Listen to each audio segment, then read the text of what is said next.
Olá, boa tarde. Estamos reunidos aqui hoje para o lançamento da cartilha Um Novo Retrato da Agricultura Familiar do Semiárido Nordestino Brasileiro. O meu nome é Frederico Lacerda, sou oficial de operações do FIDA no Brasil e com muita satisfação serei o mediador do evento. Gostaria de dar as boas-vindas a todos os presentes e especialmente aos nossos convidados que aceitaram estar aqui presentes para dar suas importantes contribuições. Este evento é uma iniciativa do projeto Adaptando o Conhecimento para a Agricultura Sustentável e o Acesso a Mercados, conhecido pela sigla ACSAM. O projeto é financiado pelo Fundo Internacional do Desenvolvimento Agrícola, na modalidade de doação, e é implementado pela Universidade Federal de Viçosa, por intermédio do Instituto de Políticas Públicas e Desenvolvimento Sustentável, tendo a Fundação Arthur Bernardes, a FUNARB, como entidade gestora e financeira. O ACSAM tem como objetivos primeiro, melhorar o acesso dos agricultores familiares a tecnologias e conhecimentos. Segundo, aumentar a produtividade dos agricultores. E terceiro, melhorar as condições de acesso ao mercado e ainda inserir os agricultores em cadeias de valor mais dinâmicas. É importante também lembrar que o projeto ACSAM e o conjunto de produtos de conhecimento que ele irá produzir há uma contribuição efetiva dos parceiros para a década da agricultura familiar, que irá decorrer entre 2019 e 2028.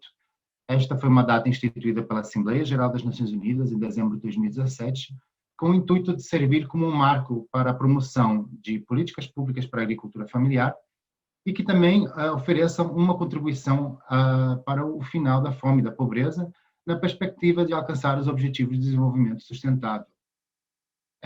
A iniciativa de elaborar a cartilha que hoje lançamos partiu de uma solicitação direta da sociedade por meio do Fórum de Gestores e Gestoras da Agricultura Familiar do Nordeste, sobre a necessidade de dispor de um conjunto de informações que forneçam um panorama atualizado sobre a realidade da agricultura familiar na região. Isso é de suma importância para a implementação adequada e ajustes necessários nas políticas de desenvolvimento rural sustentável, principalmente em termos da redução da pobreza, da mitigação dos impactos negativos das mudanças climáticas e da garantia da segurança alimentar. Assim sendo, o projeto ACSAM elaborou esta cartilha com o objetivo de proporcionar insumos técnicos para os agentes públicos e da sociedade civil, com vistas a promover uma reflexão sobre as políticas e programas da agricultura familiar.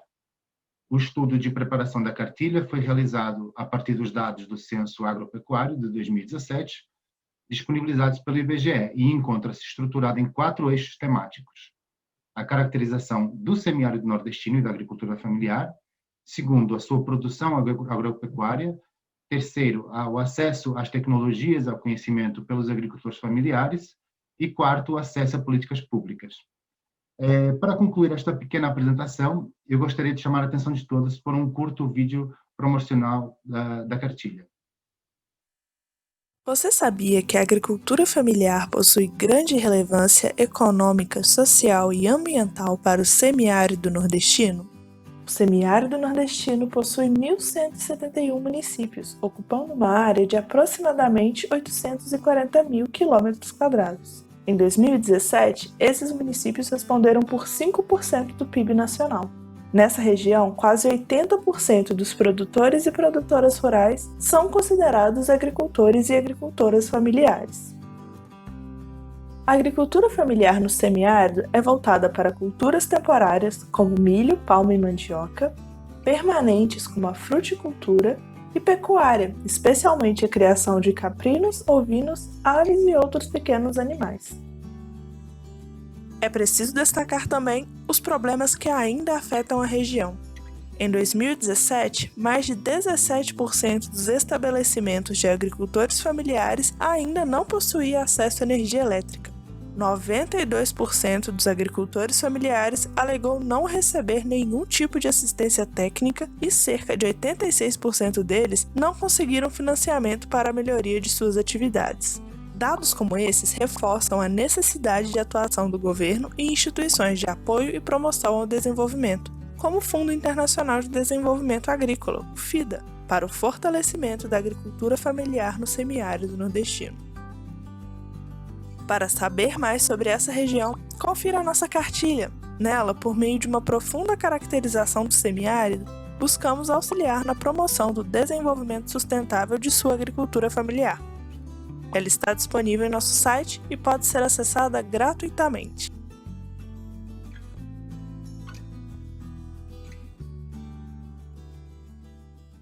Obrigado. Gostaria só de reforçar, para quem não conseguiu ainda baixar a publicação, que a cartilha está disponível no site do axam.ufv.br para download. Durante todo o evento, iremos também receber perguntas por meio do chat do YouTube, que serão posteriormente respondidas no bloco final de debates e reflexões. É importante informar para qual participante cada pergunta está direcionada. Assim sendo, vamos dar início. Eu gostaria de apresentar o Sr. Klaus Reiner, diretor do Fundo Internacional de Desenvolvimento Agrícola, para fazer o seu pronunciamento.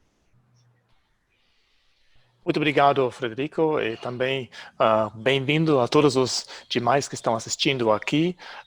Especialmente quero dar um bem-vindo forte ao secretário Schwanke, da Secretaria de Agricultura Familiar e Cooperativismo do Ministério da Agricultura, também ao secretário de Assis, do Ceará, e também ao senhor Cavalcante, do BNDES. Aí temos muitos participantes aqui que são usuários dos dados e da informação que vemos como muito importante. E aí vou diretamente ao tema que para mim é muito importante dessa publicação e para o FIRA também, né?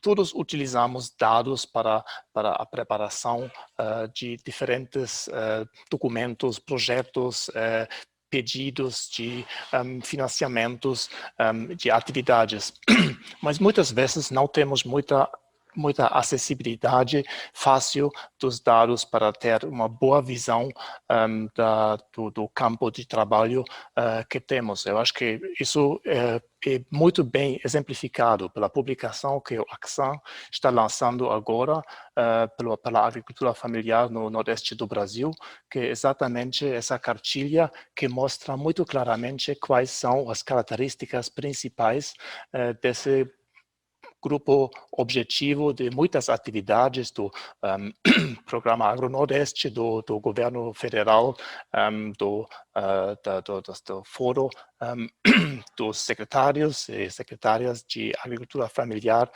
dos estados do Nordeste e também de muitos projetos que estamos financiando, não somente o FIRA, mas também outros organismos aqui no Brasil.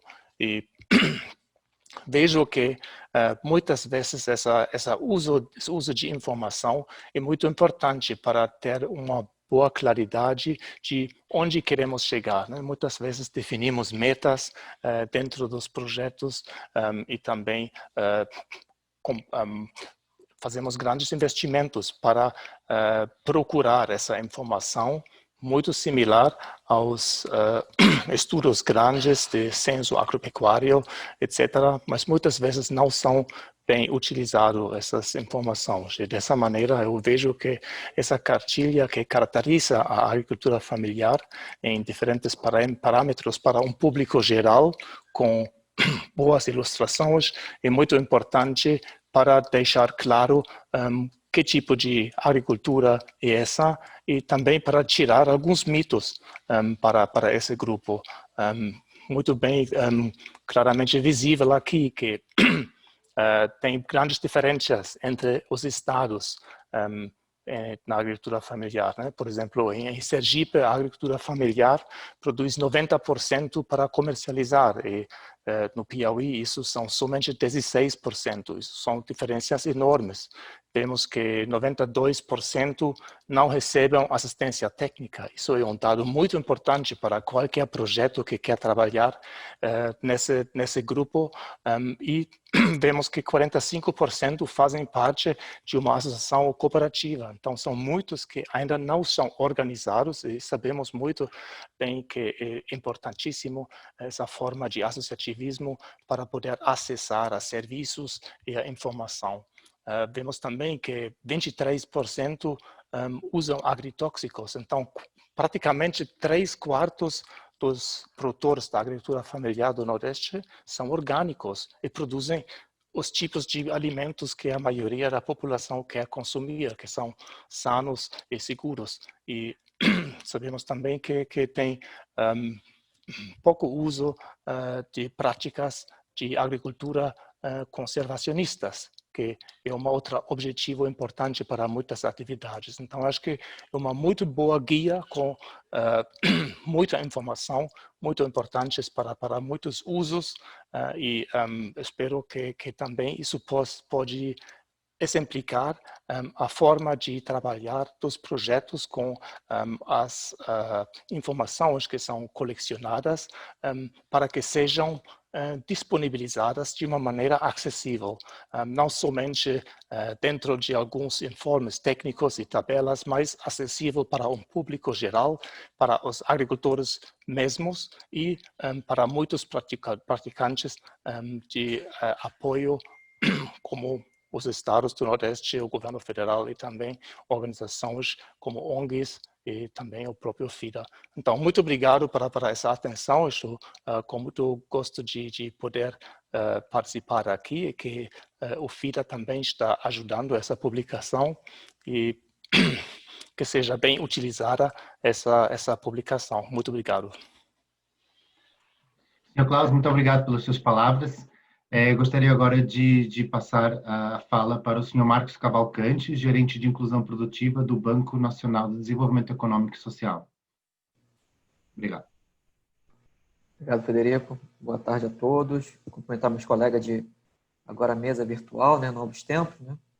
Cumprimentar a todos, né, os meus colegas de governo, sociedade civil, academia e o pessoal que está assistindo no YouTube, né? Eu acho que esse evento é muito importante, né? Eu me sinto muito honrado, né, receber esse convite, participar, né, como filho de nordestino, né? Então, para mim é especial, né? Então, o cara é muito especial para mim, né? E eu, toda vez que, não só por questões pessoais, né, mas também pensando num país, né, num território, né, em que pode ser comparado com a Europa, né, em termos de extensão territorial, mas a gente pensar no Brasil, aonde, quando o banco iniciou a fazer apoio na região do semiárido, né, o censo de 2010 trazia uma situação bem peculiar, né? O semiárido representava 12% da população, mas em quantidade da população de pobreza representava mais da metade, né? Aí ver como é que é o cenário, né?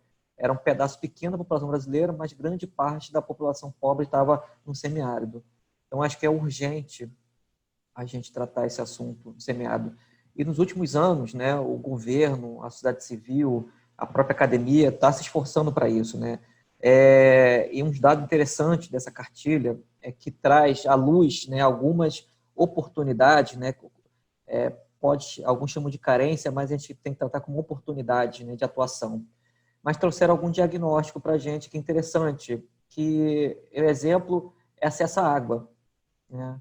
Um dado interessante lá é que 76% dos agricultores têm acesso à água. Desse total, 73% têm acesso a cisternas, onde o governo, de certa forma, investiu muito em cisternas de produção e de consumo humano, né? Então, esse dado relevante que, como os esforços, né, do governo, os apoiadores financeiros e a sociedade civil articulada, a gente consegue resolver, né, atenuar um problema. E o outro ponto relevante, né, foi a questão de energia, acesso à energia. Pelo dado que eu vi aqui, né, de 64%, né, 64% passou para 82% as propriedades com acesso à energia. Então, isso demonstra, né, como a atuação conjunta pode resolver um problema. Em uma região que tem um potencial agrícola enorme, né, que muitos anos a gente viveu, né, que eu aprendi, né, com vocês, a gente tentava combater a seca, né? Aí eu aprendi que não tem como combater a seca, tem que conviver com a seca, né? Eu aprendi com meus amigos aí, da Ásia, que a gente não tem como combater, né? Igual combater neve, né? Eu escutei isso, né? Não tem como combater, tem que conviver, tem que saber viver com isso, né? E, uma certa forma, foi a cisterna, né? Uma tecnologia social que a gente conseguiu desenvolver, na sociedade civil conseguiu desenvolver, junto com a academia, com a Embrapa, a gente conseguiu desenvolver isso e é uma realidade, né? A cisterna. Então, é muito interessante quando tem união de esforços, né? Numa região tão grande, com uma oportunidade tão enorme. Uma coisa que o Klaus falou de interessante é a produção orgânica. Eu acho que é uma oportunidade de vincular o selo orgânico na produção do semiárido nordestino. Acho que é essencial a gente pensar nisso, né, como uma política pública. A assistência técnica também. Eu vi que poucas pessoas têm acesso regular à assistência técnica. Eu acho que essa cartilha trouxe assim, dados tão importantes para a gente, porque eram dados espalhados, né, e a cartilha, o grande mérito que eu vejo dessa cartilha é consolidar todos esses dados, que serve de um material tão rico para desenvolver política pública, para desenvolver projetos, né, de investimento, né, para os apoiadores financeiros. Eu achei assim, fantástico. Tá? Vocês estão de parabéns para isso. Outros dados relevantes que eu acho que a gente pode pensar no futuro, desenvolver, né, para debater, vou usar o termo, rejuvenescer a população rural. Né? Houve um êxito muito rural, né, dessa população e, pelo que me espantou esse dado, né, 11% da população, dos agricultores, né, não população, não, agricultores familiares, 11% tem abaixo de 35 anos. Né? Então, mas para isso a gente precisa fazer outras coisas, outras medidas, de repente investimento em tecnologia, porque a agricultura familiar é um trabalho muito duro, né? É um trabalho muito duro.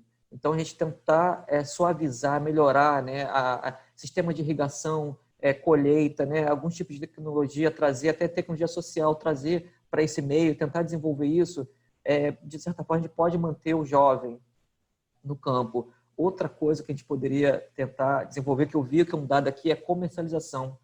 Né? 1/3, né, dessa produção gerada, que é riquíssima, é para comercialização. Né? O resto é para consumo. Então, a gente vê um potencial grande, né? De repente até o baixo, né, associativismo, né, pelo que eu percebi na pesquisa, poderia ser desenvolvido.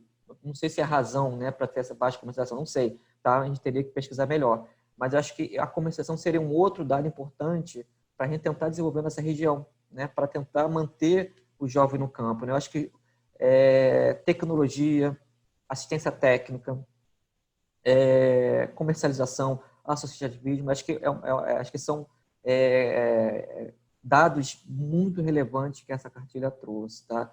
Eu acho que esse material é riquíssimo, tá? Vocês estão de parabéns para os apoiadores e para também quem executou isso. Tá? Eu acho que é um material que assusta, né? Tem 100 páginas, né? Mas é uma leitura tão fácil, tão dinâmica, né?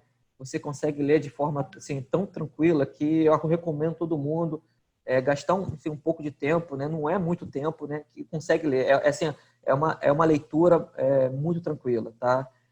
Então, mais uma vez, eu agradeço pelo convite, tá? Assim, agradeço a todos. Eu acho que esse tema, né, é muito importante para o país, né, e para a região, e isso tem que ser, de repente, um norte, né, de uma conjunção, né, de atores. Né? Eu acho que ninguém faz nada sozinho, o governo não faz nada sozinho, a sociedade civil também não faz sozinho, o pessoal da pesquisa também, a academia. Eu acho que todos nós juntando, a gente tem exemplos disso, né, que é o caso da Cisterna, que foi um tempo atrás. Eu falo Cisterna porque o banco participou da iniciativa, né? Então teve outra iniciativa que o banco não participou, mas teve a conjunção de vários atores. Eu acho que a gente, com esse fórum, a gente pode juntar forças, né? Com cada um com a sua especificação, a gente consegue fazer uma diferença. Tá? Obrigado a todos aí pela atenção e bom evento para todos.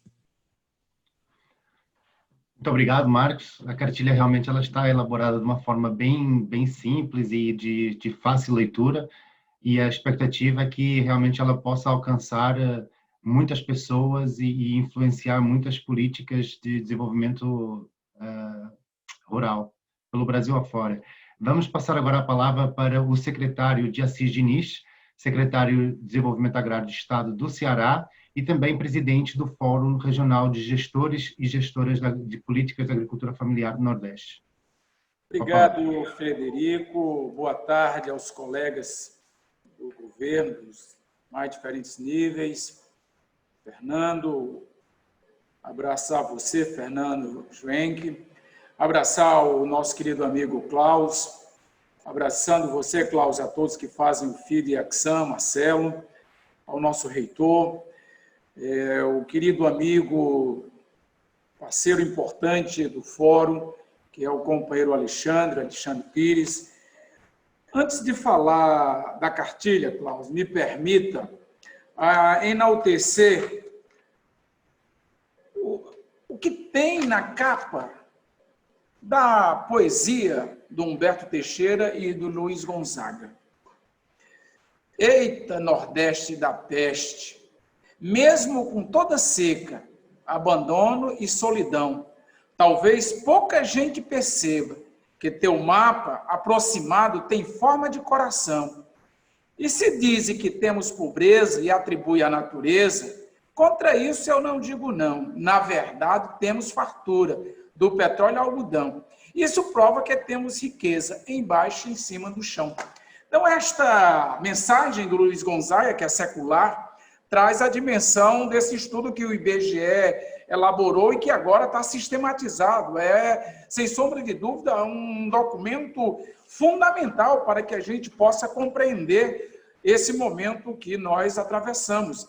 E se nós temos uma dimensão econômica e social para elaborarmos os bons projetos que estão precisando, nós precisamos também entender.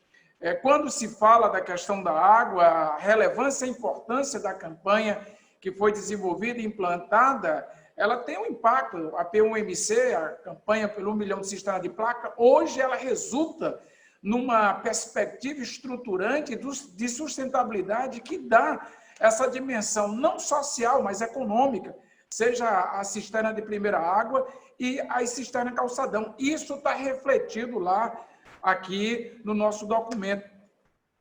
Outros problemas que exigem que a gente possa compreender é a tecnologia, é o acesso à energia, é como buscar a política para ampliar a produtividade, como, por exemplo, a mecanização.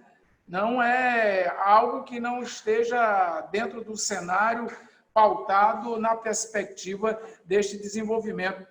E quando nós vamos, e o documento ele é muito feliz, quando nós vamos buscar a estratificação, por exemplo, da dotação dos recursos hídricos, nós vamos identificar o crescimento, por exemplo, de estabelecimento que não protegeram suas nascentes, que é assustador esse dado que precisa estar no nosso horizonte. Quando nós buscamos a compreensão da política de assistência técnica, é assustador olharmos que 92% não tem uma assistência técnica adequada, nem tampouco a extensão rural. E esses dados nos levam à necessidade de caminharmos, quando nós falamos da mecanização da agricultura, o maquinário presente, e aí nós falamos de uma tecnologia 4.0. Essa tecnologia 4.0 está distante da realidade do homem e da mulher do campo. Esses dados estão estratificados, apenas 0,32% mostram que tem o maquinário presente.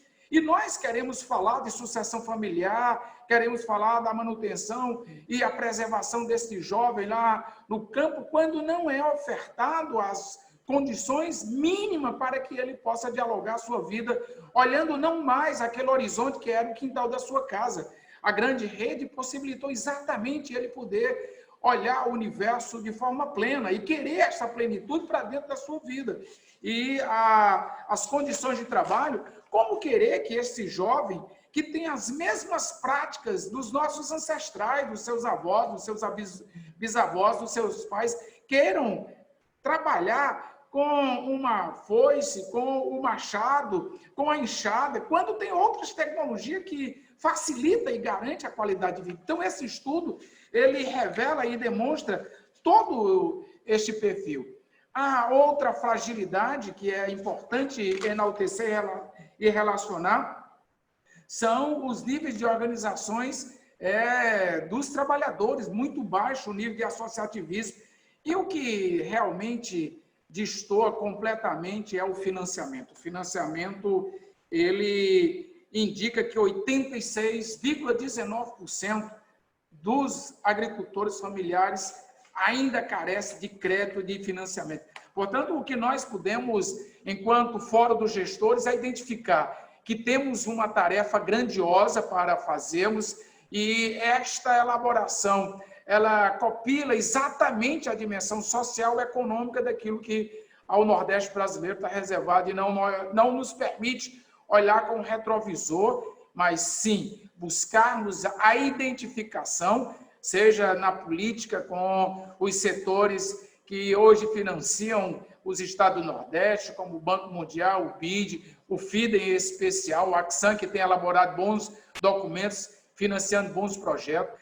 A relação que foi construída e desenvolvida, ampliando-se no horizonte com o Fórum, junto com o consórcio dos governadores, e é exatamente nessa dimensão que nós queremos aqui, enquanto Fórum dos Gestores e da Gestora do Nordeste, parabenizar a Axan e dizer que esta é, sem sombra de dúvida, uma enorme contribuição elaborativa para a formulação de projetos que tenham sustentabilidade, que ampliem o horizonte da perspectiva empreendedora, porque nós não podemos deixar secundarizado isso, e é com este sentimento que precisamos caminhar e desenvolver todas as nossas ações da parceria e da elaboração das políticas públicas.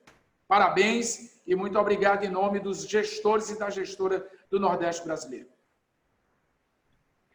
Secretário de Assis, ficamos muito felizes com as suas palavras, em saber que realmente o projeto Axan, por meio desse produto, conseguiu dar uma contribuição que era esperada pelo Fórum de Gestores e Gestoras da Agricultura Familiar do Nordeste. E eu gostaria agora de passar a palavra para o secretário Schwank, do MAPA, da Secretaria da Agricultura Familiar do Ministério da Agricultura, Pecuária e Abastecimento. Bom, boa tarde a todos, muito obrigado pelo convite. Queria cumprimentar o Klaus aqui, que representa o FIDA no Brasil, o Cavalcante lá do BNDES. Quero cumprimentar o de Assis, que me antecedeu e representa os gestores da agricultura familiar aí do Nordeste, e a todos os senhores e senhoras. Primeiro, também cabe aqui parabéns, né, a esse belo trabalho do novo retrato da agricultura familiar no semiárido nordestino. Desde o ano passado, quando nós chegamos aqui na Secretaria, eu, particularmente, tenho trabalhado muito fortemente com os dados do Censo primeiro 2010 e agora nós temos os dados do Censo 2017, porque eles efetivamente trazem contribuições inestimáveis para a construção e consolidação de políticas públicas. Se a gente quiser construir política pública sem conhecer esses dados, certamente essas políticas não terão o resultado que nós almejamos. Então, acho que essa é a primeira grande contribuição que um trabalho dessa natureza dá. Eu, particularmente, tenho recebido o apoio da Escola Superior Luiz de Queiroz, da Universidade de São Paulo, o Grupo de Políticas Públicas, e que tem também feito um trabalho muito eficiente e eficaz na construção, consolidação dos números, principalmente do último censo agropecuário. Essa contribuição que agora é disponibilizada a todo o público, ela certamente servirá ao governo federal, aos governos estaduais, aos governos municipais, aos órgãos internacionais, às organizações não governamentais. Enfim, na verdade, ele é um guia, né, de você poder construir algo que efetivamente tenha resultado lá na ponta. A ministra Tereza Cristina tem feito essa cobrança muito fortemente da sua equipe de trabalho e tem, inclusive, externalizado isso, né, de que é nosso papel como governo federal estarmos na ponta onde as coisas efetivamente acontecem. Por quê? Porque lá na ponta a gente tem a efetiva sensibilização daquilo que realmente é importante, cruzando com esses dados que agora são retratados e que nós aqui também temos trabalhado muito com eles. Quando a gente... acho que o Brasil caminha para um novo momento muito importante, né, que é o momento da gente consolidar a nossa agropecuária de forma sustentável.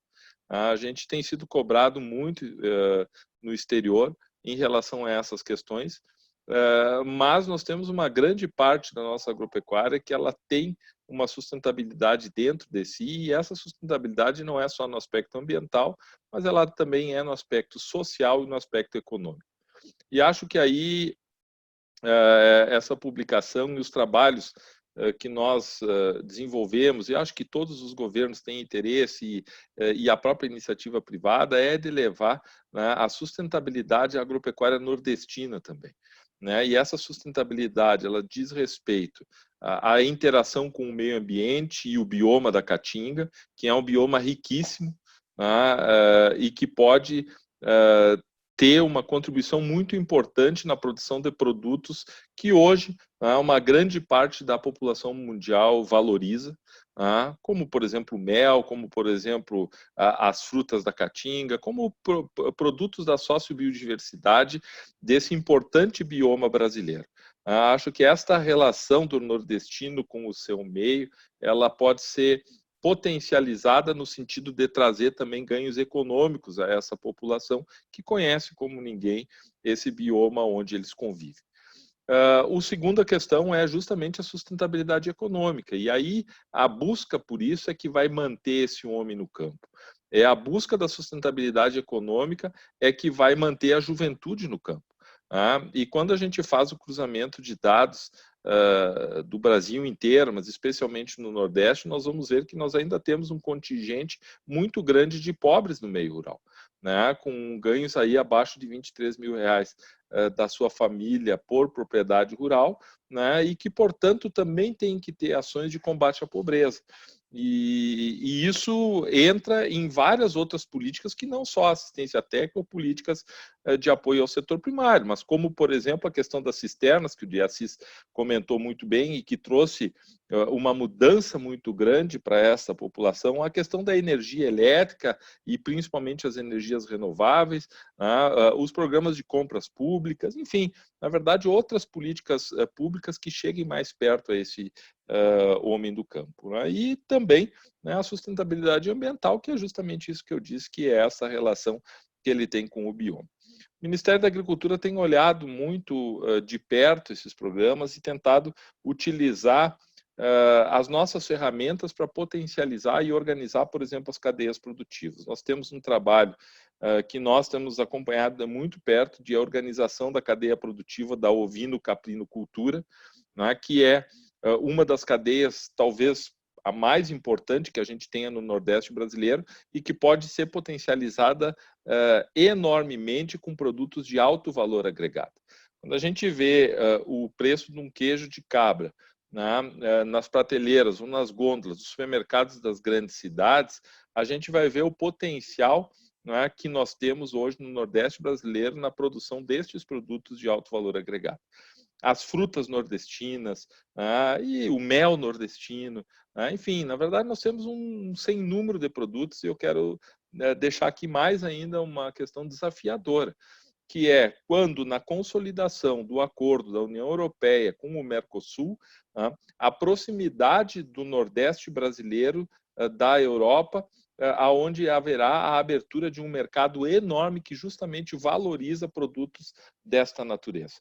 Acho que num horizonte de médio prazo, o Nordeste brasileiro ele poderá ser um grande celeiro também de produção de alimentos especiais que vão atingir mercados que remunerem esta produção. Além, né, de toda a cultura nordestina, que é de uma riqueza imensurável, eu diria. Eu tive a oportunidade de trabalhar em algumas indicações geográficas no Nordeste, como, por exemplo, da renda renascença do Cariri paraibano, uma renda que pode estar em qualquer mesa de Paris, Nova York ou Tóquio.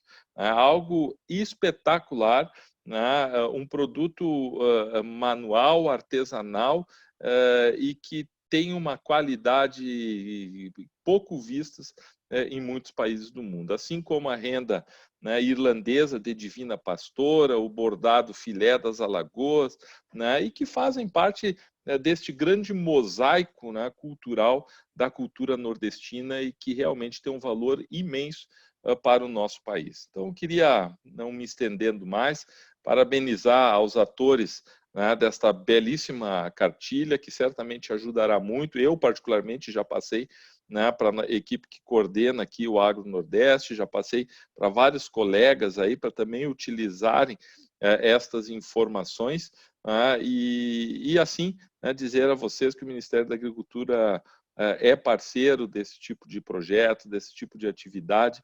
E o nosso objetivo é a construção de um Brasil melhor, a construção de uma agricultura sustentável, a construção de uma agricultura familiar que fique no campo e que garanta, né, a produção de alimentos nossa, né, dos nossos 210 milhões de habitantes, mas também, hoje já, de mais de 1 bilhão de habitantes mundo afora. Parabéns, muito obrigado pela oportunidade, contem conosco.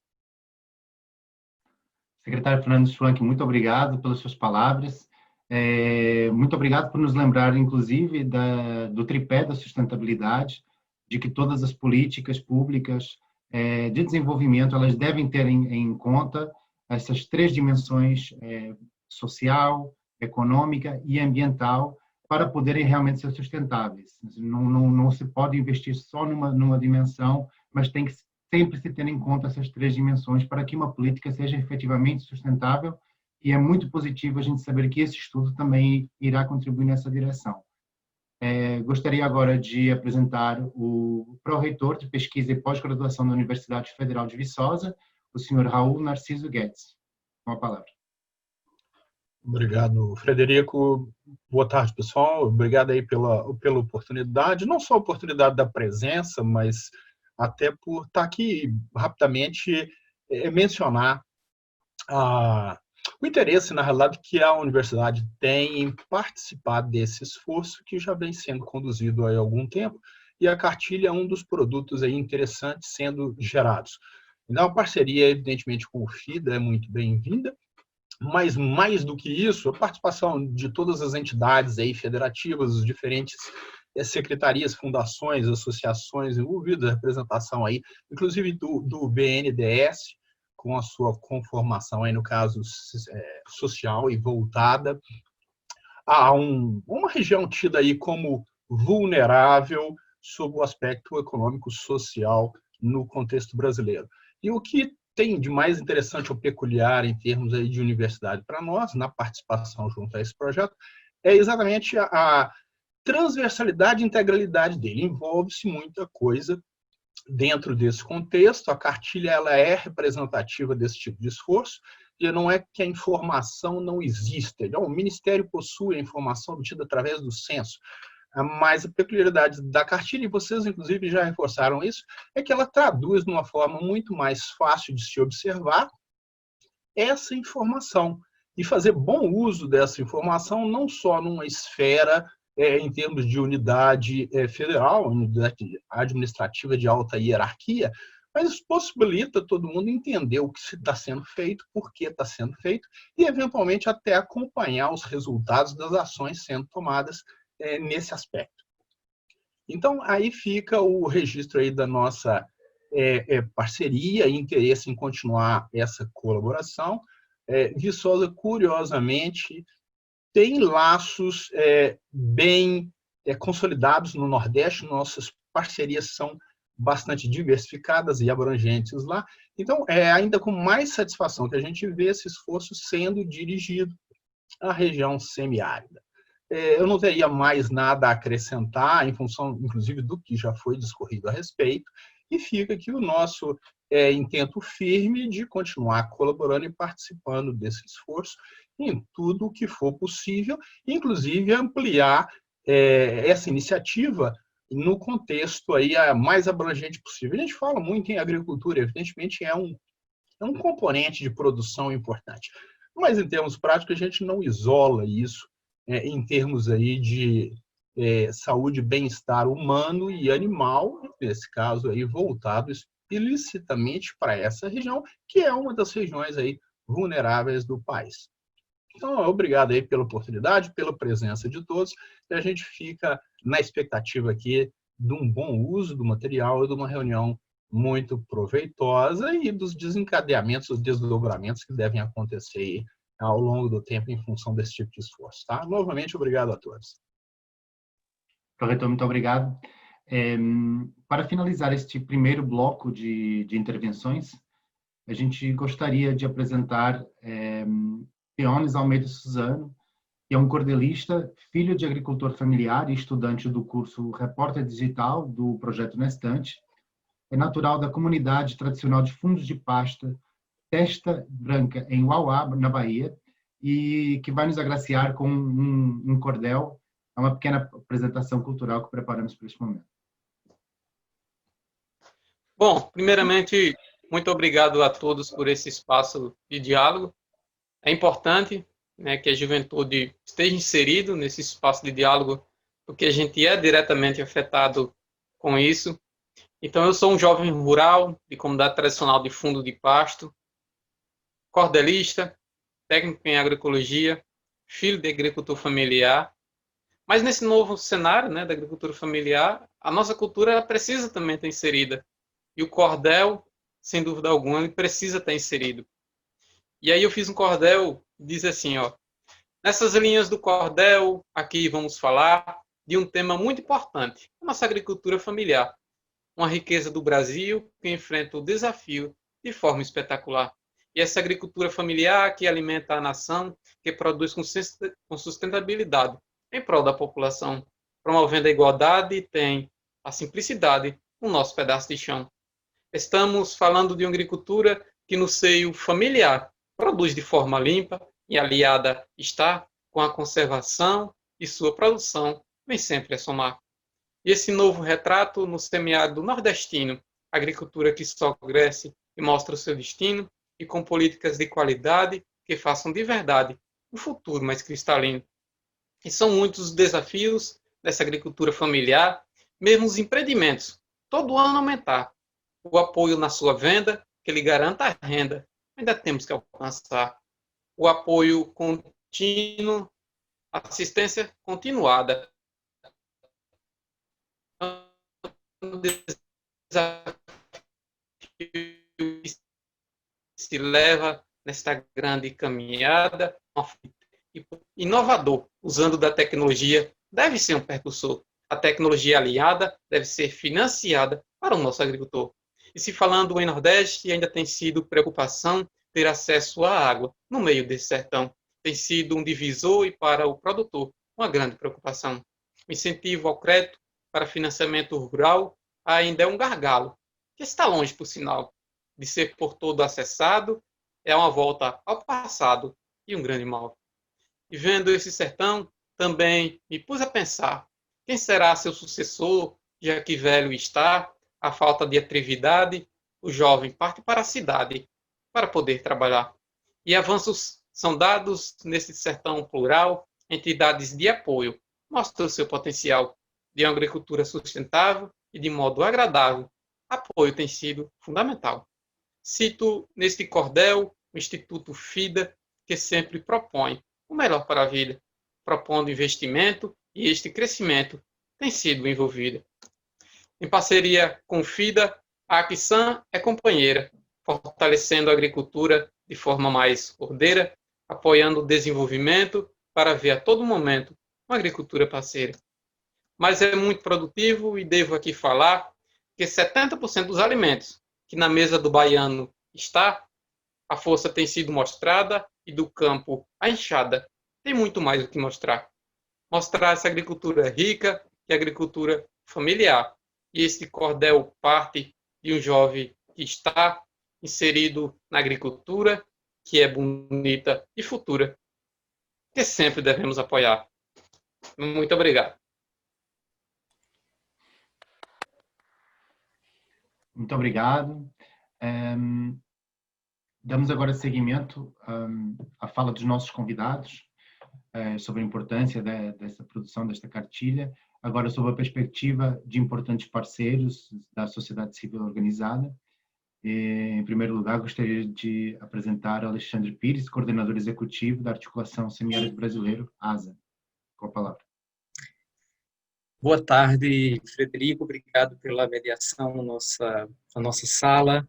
Queria cumprimentar o Klaus, pela direção do FIDA, pelo trabalho que vem fazendo aqui no nossa região Nordeste, no Brasil. Cumprimentar o Marcos, que eu acho que o Marcos do BNDES, o Diassis, que tem sido um parceiro estratégico importante aí da ASA, através do Fórum de Secretários da Agricultura Familiar do Nordeste, o Fernando, do MAPA, o professor Raul e o professor Marcelo, né, da Universidade Federal de Viçosa, E queria cumprimentar também a Diana, do IPEA, a Francisca, que é de uma cooperativa aqui do Piauí, que também deve falar daqui a pouco. Então, em nome de vocês, eu cumprimento todos os demais participantes dessa sala. E cumprimentar a todos e a todas que nos assistem, né, pelo YouTube, que estão acompanhando o lançamento dessa cartilha. Eu acho que a cartilha está mostrando, na verdade, de uma forma muito didática, muito interessante, os dados que o Censo Agropecuário de 2017 revelam para a gente, no contexto do Brasil, pós um conjunto de políticas públicas de fortalecimento da agricultura familiar, e que certamente ajudaram a mudar um pouco os dados e os números que nós estamos vendo nos resultados que o IBGE nos mostra nesse momento. Então, eu quero fazer um destaque, que eu acho que já foram feitos por algumas pessoas que me antecederam, da importância, né, que o programa de cisternas, como uma política pública, inclusive, que ganhou um prêmio internacional das Nações Unidas, como política para o futuro, vem cumprindo na mudança da fisionomia e das dinâmicas da população do semiárido brasileiro, inclusive uma iniciativa que tem sido adotada por outros países, inclusive a FAO lançou em 2018 o programa 1 milhão de cisternas no Sahel, e outros países da América Latina, de outras regiões semiáridas, também têm adotado as cisternas como uma tecnologia fundamental para a convivência, né, com essa região, com essas regiões semiáridas. Eu acho que as iniciativas de políticas públicas que nós tivemos nos últimos anos no Brasil, que apoiaram, sobretudo, uma perspectiva de olhar para o semiárido como um lugar não da miséria, não um lugar do problema brasileiro, mas com a potencialidade que as pessoas, os homens e as mulheres do campo têm para o desenvolvimento da agricultura, da atividade pecuária, da comercialização, da transformação dos alimentos para o mercado, e que isso tem cumprido um papel importante na mudança das dinâmicas econômicas e do fortalecimento da agricultura familiar no nosso estado, aliás, na nossa região. E fazer um destaque também de forma muito expressiva a dois aspectos que eu acho que eles são muito importantes. Um é o dado que nos mostra, o dado dos programas de cisterna nos mostra que a gente tem uma demanda ainda de 350 mil famílias que não têm água para o consumo humano, não tem a primeira água, não tem a cisterna de consumo humano. E também o dado que mostra de forma muito relevante, que eu acho que é preciso muita atenção, sobretudo por parte dos governos, o dado sobre a assistência técnica e extensão rural. Acho que Klaus falava isso na fala inicial dele.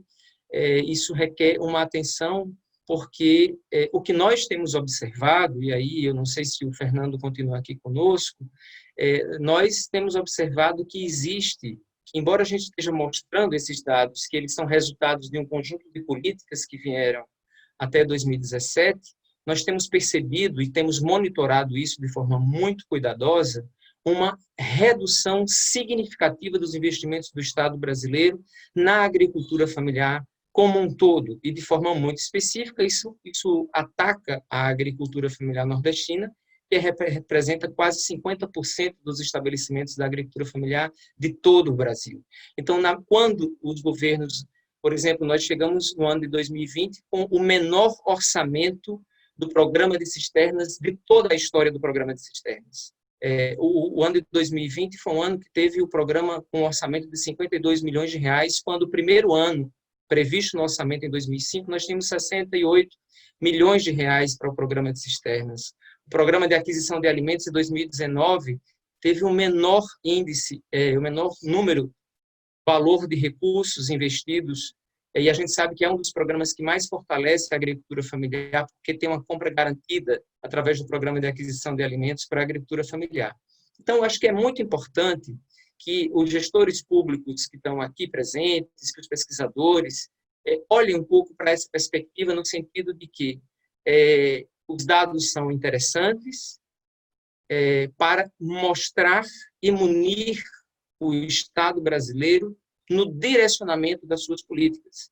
Não dá para a gente pensar e dizer que é bacana, que a gente precisa retomar o crescimento e a presença da juventude camponesa, quando o plano de juventude rural foi abandonado nos últimos anos pelo governo federal, e a não implementação desse plano, ele custa exatamente no sentido de não garantir as condições para que a juventude camponesa permaneça no campo, tenha as condições reais para a permanência no campo. Então, eu acho que os dados mostram a importância, por exemplo, de valorização de políticas afirmativas e concretas que garantam um papel protagonista das mulheres camponesas na atividade da agricultura familiar. E, lamentavelmente, eu acho que o que nós estamos presenciando no Brasil nos últimos tempos vão agravar ainda mais os dados negativos que esse censo de 2017 estão nos mostrando. Então, é preciso, e aqui eu faço um apelo a todos os governos, seja na instância federal de forma prioritária, mas também nas outras instâncias, que é importante fortalecer e usar esses dados, essas informações do censo agropecuário que estão sendo mostrados nessa cartilha para redirecionar ou retomar importantes políticas para o desenvolvimento da agricultura familiar no Brasil e especialmente na região Nordeste. E um dos instrumentos importantes para isso seria retomar o Plano Safra da agricultura familiar, que lamentavelmente a gente teve o lançamento do Plano Safra acho que 2019, agora em 2020, onde a agricultura familiar não teve um destaque importante nos investimentos do Estado brasileiro, e isso é algo lamentável. A gente precisa, de fato, ter recursos direcionados com objetividade e com as condições para que essa agricultura pujante que nós temos, com todas as condições, com coragem de trabalhar, com ideias e com muito conhecimento, né? Isso seja colocado efetivamente em prática. O dado, por exemplo, que a gente mostra da pouca quantidade de agricultores que dizem, que afirmam fazer uma prática de agricultura orgânica, também é resultado da desconstrução da Política Nacional de Agroecologia e Produção Orgânica, que, lamentavelmente, foi abandonada praticamente pelo governo, e que isso reduz, consequentemente, os investimentos nessa área. Então, quero parabenizar mais uma vez o professor Marcelo pela condução do AXAM, pelo FIDA, por ter sido sempre esse parceiro importante nessa construção, e reforçar a importância de que os governos olhem para esses dados no sentido de redirecionar suas políticas efetivamente para a agricultura familiar. Muito obrigado. A ASA está aqui sempre presente e disposta para o diálogo construtivo, um diálogo que ajude a gente a encontrar esse caminho de fortalecimento da nossa agricultura. Muito obrigado e boa tarde a todos. Alexandre, muito obrigado pela sua fala. Frederico, só gostaria de fazer umas correções rapidamente aqui. Primeiro, só para corrigir o Alexandre e informá-lo, né? Primeiro dizer que o Plano Safra nós fizemos no ano passado, e este ano os 2 maiores planos safras da história da agricultura familiar brasileira. 32 bilhões de reais no ano passado e este ano 33 bilhões de reais. Nunca houve tanto recurso para a agricultura familiar quanto nesses 2 últimos anos. Então, só para colocar isso. A segunda questão é que a questão orgânica... Tipo de esclarecimento, né? Não, é importante, porque foram colocadas. Eu vou ter também informações contrárias ao que o senhor está dizendo. Com relação à questão orgânica, o Ministério da Agricultura, este ano, lançou o primeiro programa de bioinsumos deste Ministério, que trabalha e incentiva de forma muito forte a questão dos bioinsumos na agricultura, inclusive na agricultura familiar. E o terceiro, o programa de aquisição de alimentos, este ano nunca teve tanto recurso. Nós colocamos 630 milhões de reais durante a pandemia para atender a agricultura familiar. Só para colocar algumas coisas no seu devido lugar, para não ficar um mal entendido. Bem, muito obrigado. Certo, obrigado pelo esclarecimento, secretário Fernando, e também Alexandre. Gostaria agora de passar a palavra para a senhora Francisca Bida, secretária da Cooperativa de Produtoras e Produtoras da Chapada do Vale do Itaim, do Piauí, a Covita. Boa tarde a todos e todas. É um prazer muito grande estar participando aqui. Não tenho nenhum estudo avançado como está os colegas, mas quero falar aqui como quem está na base, como quem vive diariamente a vida de associativismo e cooperativismo. Atualmente sou presidente da Asco Betânia e secretária da cooperativa Covita. Essa cartilha, para mim, é algo muito fantástico, que dá subsídio para a gente atacar realmente os problemas que nós temos para crescer a agricultura familiar. Falar o quanto ela é importante, acho que todos aqui têm noção do quanto ela é importante. Às vezes pode ter muita gente que não tem essa noção ainda, mas quem vive aqui na base sabe que nós colocamos alimento na mesa de todos os brasileiros, aqui e em outros países. Produzimos ovinos e caprinos, graças a Deus, de muita qualidade. Vivenciamos de perto a realidade das atividades econômicas. Eu hoje vivo em um município com 6.205 habitantes. Graças à nossa associação, graças à nossa cooperativa, nós giramos anualmente aqui dentro de um município desse tamanho, mais ou menos 3 milhões de reais. Com muito orgulho de dizer que nós viemos atacando essa área da comercialização com força, porque nós sabemos que quem realmente importa, onde realmente o dinheiro deve entrar, no bolso do produtor. A cartilha deixa bem claro a necessidade que se tem de atacar a comercialização na agricultura familiar. Tem a noção, para cada um de vocês que estão lendo, do quanto é importante mencionar que a comercialização vai ser, sim, o futuro da agricultura familiar. Vai ser onde o jovem vai ter incentivo para ficar na roça, vai ser onde o jovem vai ter uma perspectiva nova de futuro. Eu só tenho 24 anos. E eu sou agricultora, eu não tenho tanto estudo, mas eu sou agricultora e sei e conquistei tudo que eu tenho hoje, casa, família, a partir disso. E eu sei o quanto ela é rentável para mim. Se outros jovens passarem a enxergar isso nessa área da comercialização, é algo fantástico. Fora que os agricultores precisam ter a noção que sem organizações sociais, elas não vão seguir tanto em frente. Nós precisamos mostrar que o cooperativismo e o associativismo são os negócios do futuro para a agricultura familiar. E a cartilha também deixa claro isso, essa necessidade da organização dos produtores. Um produtor sozinho não consegue chegar ao mercado, mas quem sabe 30 produtores unidos com objetividade, porque o que falta ainda nas associações dessas pequenas cidades rurais são objetividade. Objetividade, por exemplo, eu crio meu carneiro, mas antigamente na minha cidade, as associações elas eram associações dos produtores tal. Hoje não, hoje nós botamos objetivos nas nossas ações. A Associação dos Criadores de Ovinos e Caprinos do município de Betânia do Piauí. Então, a cartilha deixa claro onde as políticas públicas devem atacar para terem resultados positivos. E elas devem atacar, mencionar a importância dos agricultores de se organizar, a importância dos agricultores de terem objetividade em seus trabalhos, a importância de inserir dinheiro no meio rural para que jovens, mulheres sejam beneficiadas e coloquem dinheiro no seu bolso. Porque a partir do momento que se vê resultados positivos, pode ter certeza que as coisas começam a andar, que as coisas começam a clarear, porque o que importa hoje é que a gente tenha não só uma economia forte, mas que a gente tenha produtores conscientes da sua capacidade, conscientes do seu valor, porque é isso que a sociedade precisa ainda reconhecer. Mas tem muitos produtores que não reconhecem o seu valor ainda, não sabem a importância que eles têm no meio da sociedade. A cartilha deixa claro que as políticas públicas vão fazer toda a diferença. E agora ela tem em suas mãos meios de descobrir onde realmente cada coisa deve ser atacada em seu tempo. As associações devem crescer, a comercialização só cresce a partir da organização social dos nossos produtores. Me perdoe se eu já excedi meu tempo, mas eu não tenho muito estudo para falar, mas quis citar apenas um exemplo de tudo que a gente vem vivendo nesses últimos tempos. Eu acho que é muito importante a gente poder conhecer histórias bacanas para repassar para essas pessoas que ainda não têm perspectiva, que ainda não conseguiram crescer dentro dos seus municípios. Porque exemplos bons devem ser propagados por onde a gente estiver. E sempre que vocês precisarem da gente, a gente vai estar aqui, pretendendo sempre ser um bom exemplo. E também mostrando todos os gargalos que a gente já passou, que foram muitos para chegar aonde a gente chegou, né? Francisca, muito obrigado pela sua intervenção, foi excelente.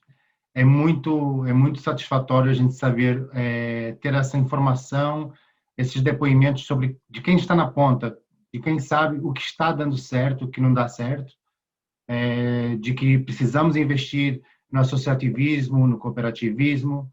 Precisamos investir na comercialização dos produtos da agricultura familiar para que os jovens possam se voltar para o campo, continuar no campo.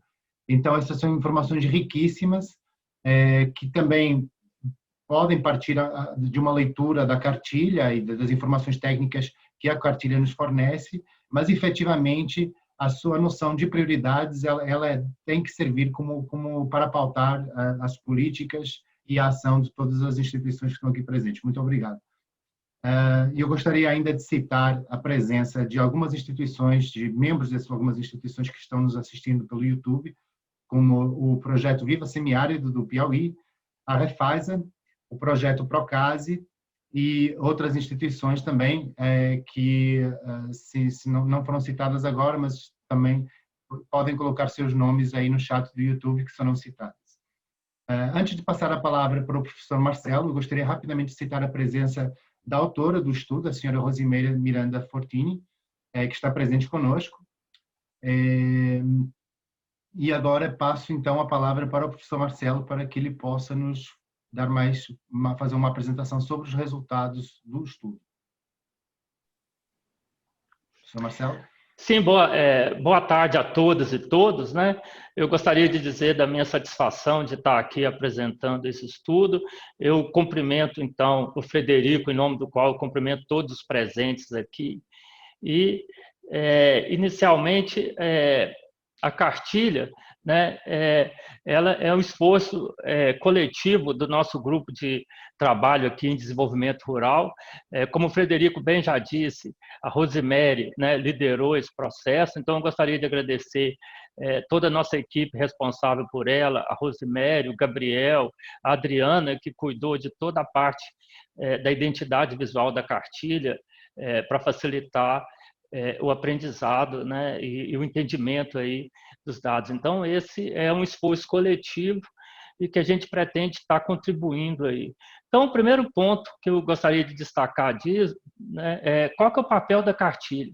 Né? Esse objetivo de subsidiar a formulação de políticas públicas, conforme foi colocado, né, no Fórum de Gestores e Gestoras Estaduais responsáveis pelas políticas de apoio à agricultura familiar no Nordeste, surgiu essa demanda para a gente, aí nós ficamos discutindo como produzir uma cartilha que fosse útil, né? Algumas pessoas podem dizer a cartilha está muito descritiva e pouco analítica, pouco prescritiva em termos de políticas públicas. Esse foi o nosso pensamento de tentar fornecer os dados, agregar os dados para uma análise e pensarmos que em fases posteriores, a partir da interação com o fórum de gestores, a partir de interação com a sociedade civil organizada, com os vários grupos, de nós podermos discutirmos a formulação de políticas públicas mais focalizadas. Então, existe um sentido de continuidade da cartilha, que é o sentido de poder discutir sobre essas políticas públicas e fazer conjuntamente. Não era o objetivo nosso de sair prescrevendo políticas sem antes discutir com os interessados, com os órgãos, né? Então, esse é o foco, por isso que a cartilha ficou um pouco mais descritiva e não tanto prescritiva e analítica. Em relação aos números, né, é importante a gente compreender a realidade do Brasil em termos de agricultura familiar. O Censo Agropecuário de 2017, ele registra que nós temos aí 3,9 milhões de estabelecimentos, né? É importante sempre a gente destacar que o censo ele trabalha com o conceito de estabelecimento agropecuário, unidade, né? Estabelecimento agropecuário. Nós temos 3,9 milhões de estabelecimentos. A região do semiárido brasileiro, semiárido do Nordeste, concentra 36% desses estabelecimentos, né? Quando a gente vai olhar o valor da produção, a agricultura familiar no Brasil produz cerca de 106 bilhões de reais. Desses 106 bilhões, 10,8 bilhões estão no semiárido.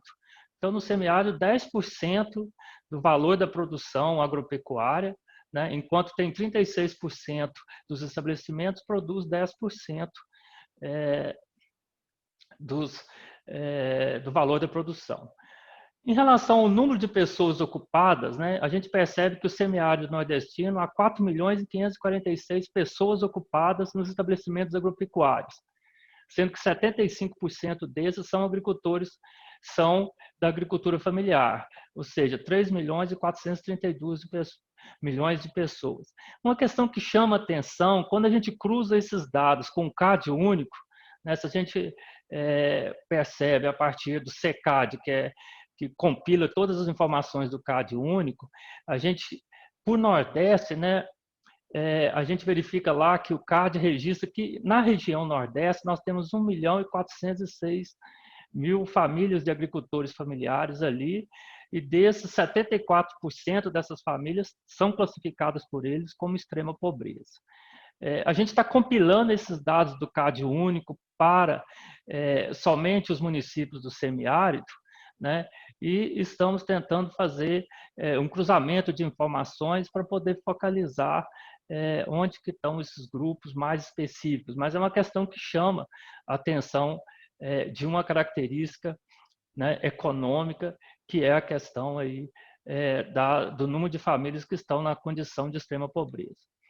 É importante a gente destacar que a cartilha foi formulada, né, conforme esses 3 elementos aqui do desenvolvimento sustentável: a componente econômica, a componente social e a componente ambiental. Aí. A gente sabe que o semiárido envolve 3 biomas, né, o principal dele, que já é a Caatinga. Além disso, você tem uma parte no Cerrado e uma parte na Mata Atlântica. Né? A definição de semiárido tem uma lei específica, né, que define semiárido, o índice de aridez, a questão da pluviosidade, o índice de aridez, né, são os 2 elementos. Quando a gente analisa o índice de aridez, a gente verifica que né, cada ano que passa, o índice de aridez tem aumentado na região. Essa é uma característica interessante que chama aí. Então, conforme já foi colocado aqui, nós temos uma série de desafios e oportunidades que são colocados para essa riqueza, para a gente poder, né, aproveitar, para que a sociedade ali se beneficie dessa riqueza que está ali na sociobiodiversidade representada ali. Então, esses 3 componentes foram os componentes importantíssimos utilizados aí na cartilha. Então, a cartilha tentou caracterizar, né, a agricultura familiar a partir de 4 eixos temáticos. Né? Inicialmente, a gente caracterizou aí os 1.171 municípios que fazem parte do semiárido nordestino, né, de um total de 5.570 municípios do Brasil, ou seja, 21% dos municípios e 5% do produto interno bruto brasileiro. Depois a gente caracterizou a produção agropecuária, né, da agricultura familiar, o acesso a tecnologias e o acesso a políticas públicas. Né? Já foi bastante comentado aí, nós tivemos um avanço, né, considerável em relação às políticas públicas e nós temos muito que avançar. Um ponto que foi bastante discutido, né, quando a gente compara, e a gente tentou comparar o último censo de 2017 com o censo de 2006, né, nós temos um intervalo aí de 11 anos de um censo agropecuário, né, do censo agropecuário de 2006 para o censo agropecuário de 2017, e nessas comparações, né, houve uma redução de 12% do número de estabelecimentos agropecuários.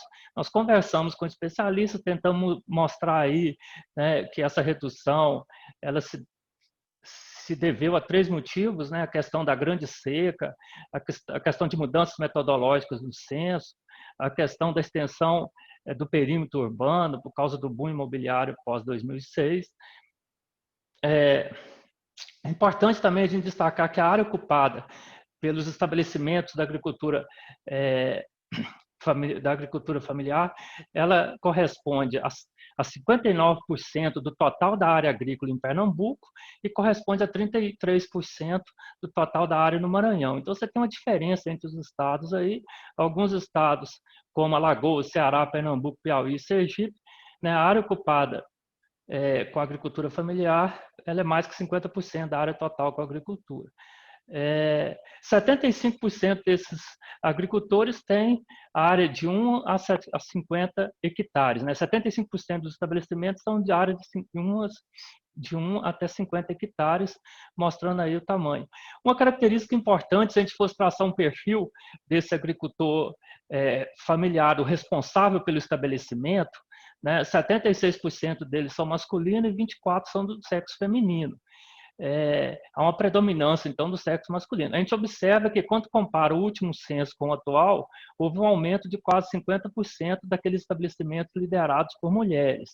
Então, você mostra um avanço em relação a isso.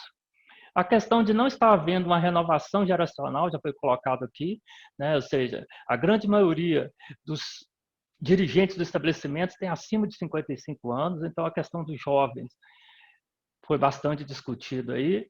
Uma questão que é extremamente relevante para o desenvolvimento é a questão da educação. 43% dos responsáveis pelo estabelecimento, eles não sabem ler e não escrever, ou seja, nós precisamos ter uma política educacional para poder né, resolver esse problema, que não existe desenvolvimento sem educação, sem saúde, né? O desenvolvimento é liberdade, e a educação propicia muito disso. Se a gente observa a questão da adoção de práticas agrícolas conservacionistas, há muito ainda, né, que avançar. A questão do acesso aos recursos hídricos já foi comentado ali, né? Eu queria destacar mais 2 pontos relevantes. O censo identifica 17.963 estabelecimentos que realizam apicultura. Então, isso corresponde a 1,3% do total de estabelecimentos. E nós temos 13% desses estabelecimentos, ou seja, 180 mil estabelecimentos quase, que fazem extração vegetal. Então, o extrativismo vegetal ele tem uma importância muito grande, né, associado aí à questão da sociobiodiversidade, né? Você tem que ter políticas públicas específicas para esse tipo de atividade. As questões associadas à assistência técnica, ao cooperativismo e o acesso a crédito já foram bastante discutidos.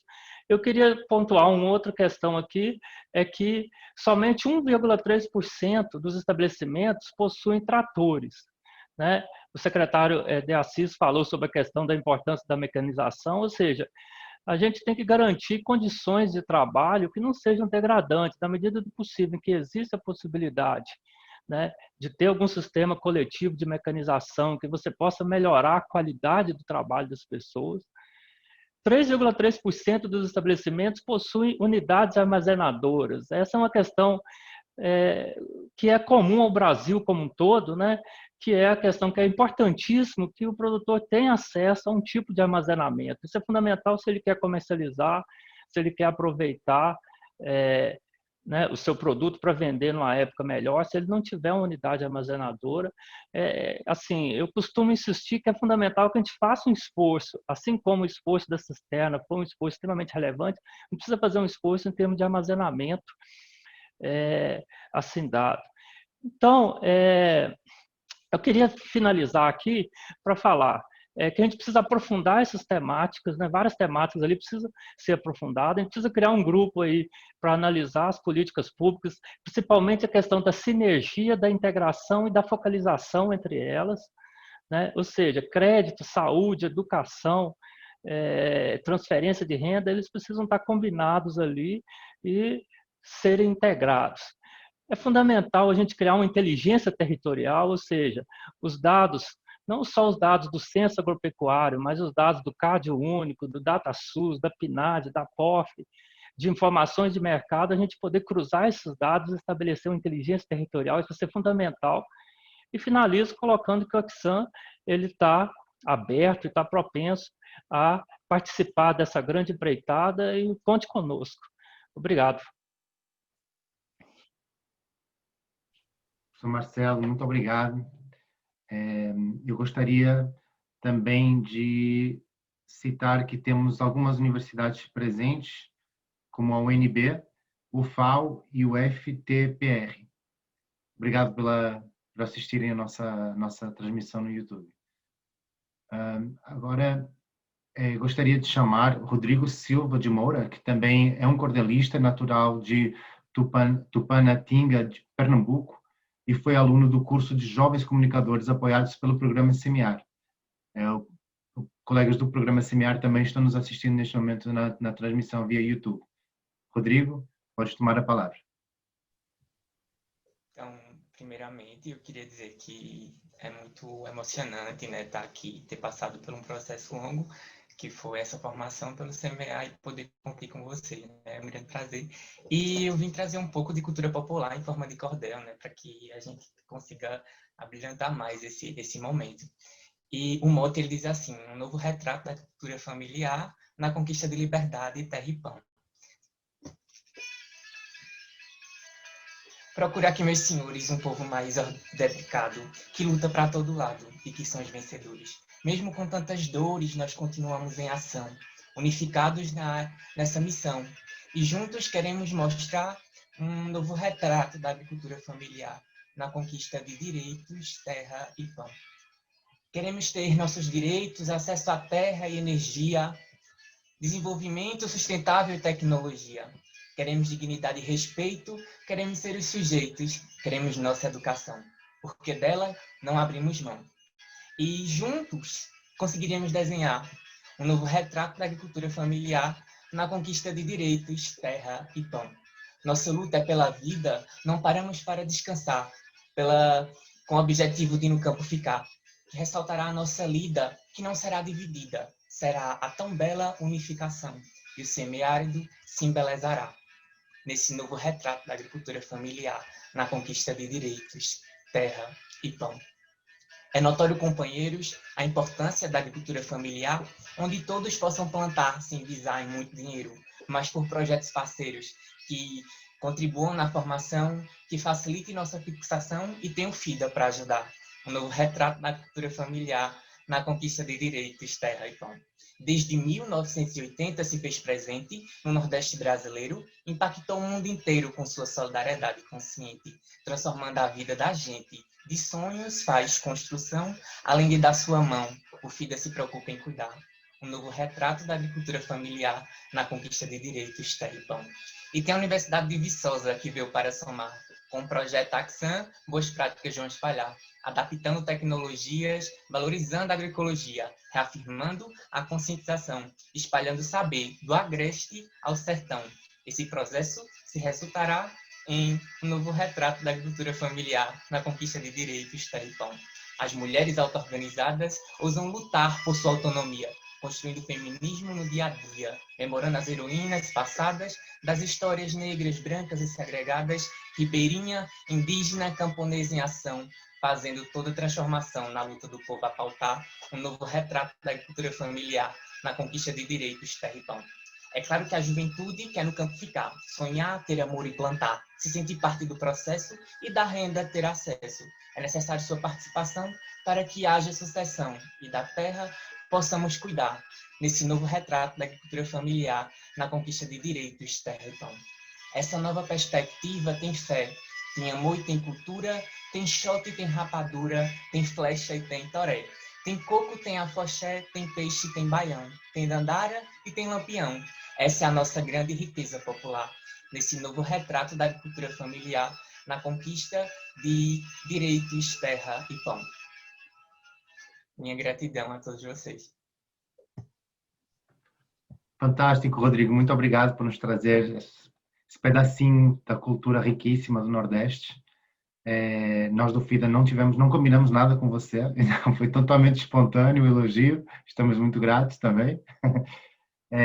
Então vamos agora dar início ao terceiro e último bloco de intervenções, um bloco que tem mais um foco em especialistas e grandes pesquisadores sêniores da área de estatística.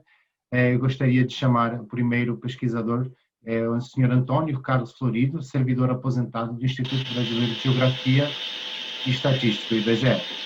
Vou tomar a palavra. Alô. Boa tarde a todos, um abraço a todos. A minha fala aqui é mais assim, falar um histórico, né, sobre a agricultura familiar dentro do censo, dentro do IBGE. Então, primeiro falar sobre o censo. Né? O censo é um marco histórico. Né? Então, a gente está falando do censo de 2017. Então, aquele censo representa aquele ano e aquela data e um ano para trás, 12 meses para trás. Então, para que serve esse marco? Você compara com o marco anterior, vê o que aconteceu entre esse intervalo de tempo entre os dois censos, e vocês, pesquisadores, analistas, vão projetar o que pode ser feito para frente. Desses 10 anos melhorou, piorou, o que tem que ser feito para resolver problemas que não foram resolvidos, ou corrigir cursos de políticas que não funcionaram, ou criar novas políticas. Então, o censo é um marco histórico, e o último marco foi esse de 2017. Quando saiu o resultado do censo de 85, que ele demorou para sair, saiu em 91, eu fui convidado, quer dizer, o IBGE foi convidado para participar de uma reunião no INCRA, né, sobre agricultura familiar, e eu fui indicado para representar o IBGE. Tinha acabado de sair o resultado do censo de 85, eu preparei um cartograma, fazendo um ranking de municípios que tinham predominância da agricultura familiar, que eu classifiquei como sendo aqueles estabelecimentos que só tinham mão de obra familiar. Naquele momento, eu classifiquei daquela forma, peguei todos os municípios onde predominava esse tipo de agricultura e pintei um mapa e fui fazer a minha apresentação. Nessa apresentação, eu conheci o pesquisador Alberto de Sábado e José Guida Veiga. E eles começaram a demandar tabulações para tentar fazer uma tipificação do que seria a agricultura familiar. E esse processo levou um tempo, e em 96 saiu um documento chamado, estou colando aqui, Perfil da Agricultura Familiar no Brasil, um dossiê estatístico. Saiu em agosto de 96, foi um trabalho financiado pela FAO. Quando saiu o resultado do censo 95-96, esse mesmo grupo, mas já em vez de já tinha trocado, não era mais o Zé Guida Veiga, era o Alberto Guanzeroli da UF, os dois eram da UF, e começaram eu falei, vocês no processo anterior, vocês ficaram pedindo tabulação avançada, vocês estavam definindo a metodologia, e cada vez, tem que botar mais uma variável, era uma outra tabulação que tinha que ser pago o trabalho. Aí conversei com a direção do IBGE, conversei com os dois, falei, vocês vêm aqui para dentro do IBGE, ficam aqui como se fosse um funcionário, e fica trabalhando tipologia, roda, né, isso, mexe, bota mais uma, tira outra. Aí o Alberto de Sábado ficou praticamente como um funcionário do IBGE trabalhando o microdado, porque não poderia tirar um microdado do IBGE, e definiu um novo documento que saiu, que foi o projeto, um novo retrato da agricultura familiar no Brasil, e saiu em 2000. A partir desse momento, foi criado dentro do IBGE a sala de uso restrito, e para os usuários poderem usar o dado de microdados das pesquisas. A partir desse trabalho, com o censo agropecuário dentro do IBGE para definir a agricultura familiar. Com base nesta metodologia, ela serviu de base para a criação da lei. Em 2006, saiu a lei da agricultura familiar. Só que esses dois trabalhos eram um trabalho exclusivo dos pesquisadores. Saiu o resultado, eles fizeram o trabalho, divulgaram, mas dentro do IBGE não ficou nada. E imagina outros pesquisadores querendo usar o mesmo tipo de informação. E toma de pedido de tabulação especial e passamos um tempo fazendo para N pesquisadores tabulações especiais com recorte da agricultura familiar segundo aquela metodologia. Então, quando chegou em 2006, antes do censo via campo, quer dizer, nós passamos a conversar através da SOBER com os pesquisadores, formando, vamos tratar deste assunto antes, vamos definir a metodologia e definir a tipologia e incluir essa informação na base de microdados. E assim foi feito, quer dizer, o Ministério do Desenvolvimento Agrário, através do Mauro Del Grossi, encampou esta coisa e passou a definir, quer dizer, o IBGE não definiu a agricultura familiar. Quem definiu a agricultura familiar foi a lei de 2006. Só que a lei é um texto. Alguém tem que pegar o texto e definir em algoritmo o que é aquilo, o que é predominantemente mão de obra familiar. 50%, 51%, 52%, alguém tinha que definir. E quem definiu era o órgão responsável pela agricultura familiar na época, o MDA. Então, assim foi feito, fizemos a tipologia, quando saiu o resultado do censo, ficou disponibilizado para todos os pesquisadores do universo esta metodologia da agricultura familiar. Para o censo de 2017, não tinha mais o MDA, mas tinha a Secretaria de Agricultura Familiar, na época era ligada à Casa Civil, se eu não me engano. E fizemos o mesmo processo. E aí foi contratado a Universidade de Brasília e o Mauro Del Grosso, de novo, ajudou a definir o algoritmo da agricultura familiar, que não era mais o mesmo, porque tinha uma mudança de um decreto que alguma coisa foi regulamentada em 2017, mudando parte do algoritmo. Então, o IBGE não definiu a agricultura familiar novamente. O IBGE apenas rodou o algoritmo que foi definido pelo órgão que regula a agricultura familiar. E disponibilizando, de novo, toda essa informação. E passamos a atender outros pesquisadores que queriam recortes específicos. Então, por exemplo, o Jacir Rufino, na época, queria o recorte do semiárido. Então, tabulamos o recorte semiárido, disponibilizamos no CIDA, está lá o recorte semiárido. Repetimos a mesma operação, quer dizer, não analisamos os dados, juntamos as informações segundo aquele recorte, disponibilizando para uso público. E repetimos a mesma informação, os mesmos recortes, neste momento. Aí, reduziu a agricultura familiar, o pessoal fala, o IBGE errou, porque reduziu, não reduziu. Não, reduziu, não, mudou a metodologia. Então, quando você tem, o que nós fizemos é pegar o recorte da lei e pegar, rodar um algoritmo em cima e definir quem é e quem não é.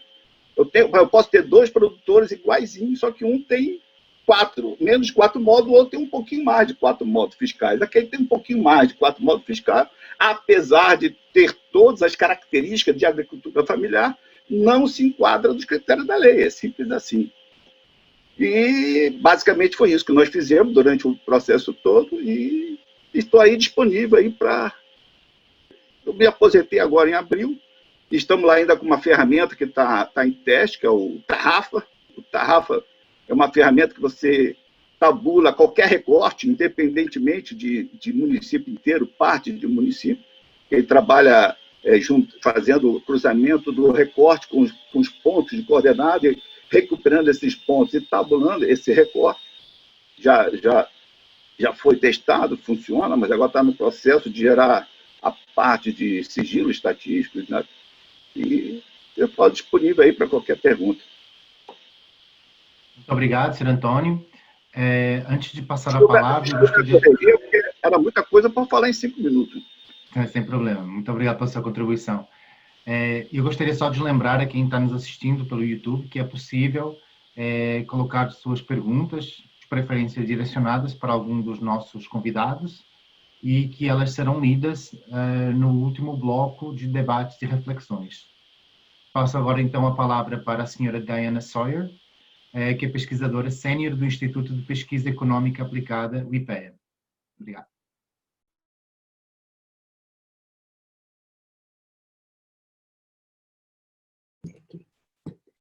Muito obrigada. Muito obrigada aos organizadores pelo convite. E, realmente, obrigada a todos que me antecederam. Foi, assim, bastante instrutivo. E também porque poupou muita coisa que eu gostaria de falar e que foram faladas de uma forma brilhante e muito mais competente do que eu faria. Eu acho que já estamos bem adiantados a hora, e eu gostaria de levantar só 2 pontos aqui, possivelmente para discussão.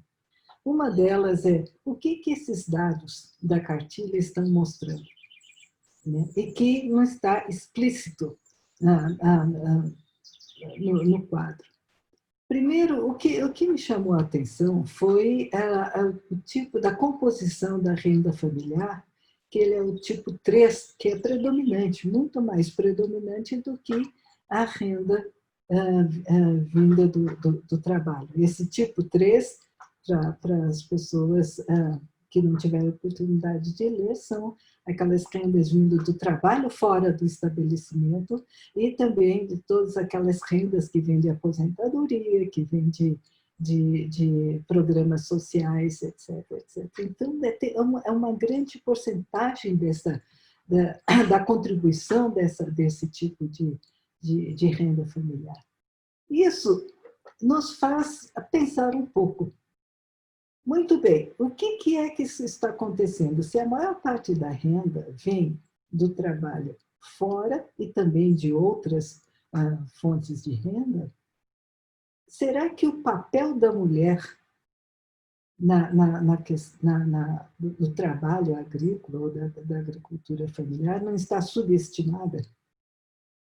Porque nós apresentamos dizendo que a maioria dos responsáveis pelos domicílios são os homens e tem uma parcela muito pequena de mulheres, mas a presença da mulher, ela possivelmente está assumindo os negócios, assumindo as tarefas da agricultura familiar para que o marido ou outras pessoas da família possam ter rendas fora. Eu acho que isso é um quadro que a gente verifica e que é possível que esteja acontecendo num grande número de coisas. Esse tipo de informação também, ela mostra um pouquinho essa anatomia que a gente pensa um pouquinho da composição familiar do agricultor familiar, que é a questão da presença dos idosos. Os idosos, a gente precisaria ter uns cruzamentos maior ali, mas deve ser uma grande parcela de pessoas que recebem bolsas ou recebem que fazem parte de programas de proteção social, né? Como a aposentadoria rural, como o BPCE, etc. Então, isso permite com que as pessoas saiam da família, quer dizer, as pessoas em idade escolar, além do fundamental, e também pessoas que estão na fase mais de força de trabalho, que eles estariam indo para a área urbana. Mas também podem estar mandando dinheiro para casa. Ou essas pessoas que ficam estariam sustentando as pessoas fora. Então, essa forma de dinâmica, eu acho que teria que ser entendida antes de nós pensarmos assim, como é que nós vamos segurar os jovens no campo. Né? Então, isso faz parte do que nós chamaríamos de uma estratégia de sobrevivência familiar. Né? O outro ponto que eu pensava um pouco em fazer, isso vem muito mais de pesquisas que a gente vem fazendo no campo durante muito tempo e trabalhando com pessoas da agricultura familiar, é um pouco a questão das políticas públicas. Né? Eu acho que as políticas públicas, como a gente diz, para a agricultura familiar, está muito voltada na cadeia produtiva. Mas é minha impressão que o que nós temos que fazer agora é unir a cadeia produtiva com a cadeia alimentar. Né? O ponto que Francisca levantou aqui, dizendo que a questão da comercialização é um ponto-chave no sucesso da agricultura familiar, eu acho que isso tudo faz. Como é que um produto sai da agricultura familiar e vai parar na mesa das pessoas que estão? Eu acho que todo esse entendimento tem que ser entendido. Inclusive de uma questão muito simples, quais são os hábitos alimentares do brasileiro. A gente tem notícias de chefs que estão fazendo muitos sucessos, que são do Nordeste, que está fazendo promoção de pratos e como uma gastronomia mesmo, de produtos do semiárido, como cactos, palma, etc.